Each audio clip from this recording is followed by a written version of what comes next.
नमस्कार आपण समस्त को तंत्र विद्या चैनल रे स्वागत। फ्रेंड बहुत दिन पर मो वीडियो अपलोड करूची।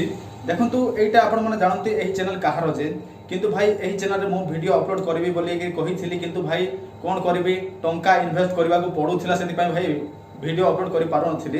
केवल मु आपन को एही चैनल रे आयुर्वेदिक टिप्स एका मु आपन को कहिबी। तो चलंतु आज मु आपन गोटे बहुत बड़ इंपोर्टेंट आयुर्वेदिक टिप्स कहिबी।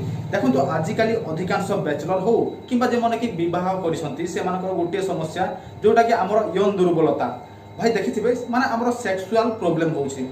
काहे देखिबे समस्त स्वप्न दोष होउची, जो मानकर किछि बेसी प्रॉब्लम होउची से माने कोन करती भाई हैंड प्रैक्टिस मध्य करंती आ निजर धातु को से माने बाहर कर दियंती, फल रे तांको शरीर भाई धीरे धीरे दुर्बल होई थाए।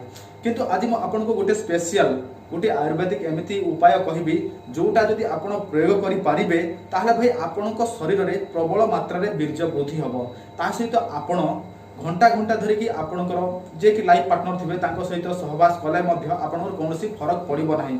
जहाँ भी मु आपनको कहिबे टिप्स से सब शास्त्र सम्मत एका, निज मनरु मु किछि मध्य कहू नाही। जहाँ किछि हमर आयुर्वेदिक बुक अछि से सब रु देखि कि एका मु आपनको कहूछि, जोटा कि काली तंत्र हो किंबा कामाख्या तंत्र हो, जे कोनसी तंत्र रु मध्य मु आपनको कहूछि।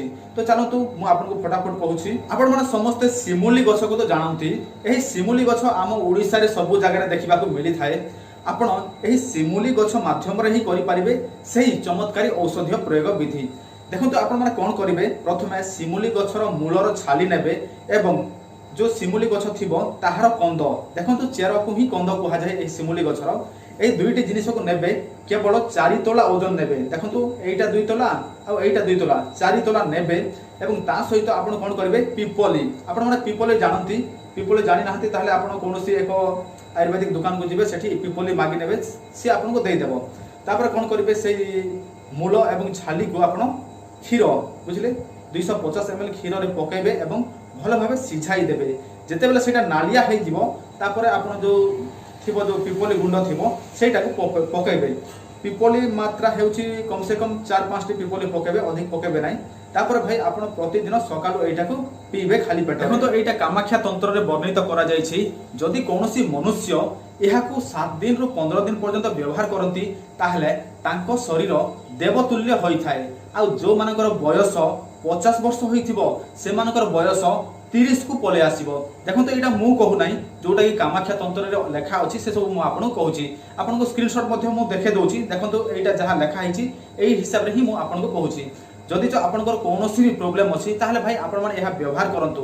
देखंतु ए सब व्यवहार करिले हमर कोनोसी क्षति नाही, किंतु थरे ट्राई करिबा। काहे के ना ए सब हम पूर्व पुरुष माने लेखि छंती, आ जोटा ट्रू हेथिबो सेटा एका लेखि छंती। एमिति से आजिकाली सिना भाई कली जुग जे समस्त मिछ माया संसार करू छंती, किंतु अतीत रे भाई केही मध्य मिछ कहू नथिले, किंतु जहा सत्य को मध्य आजिकाली समस्त मिछ ही प्रमाण करिबा पई चाहू छंती।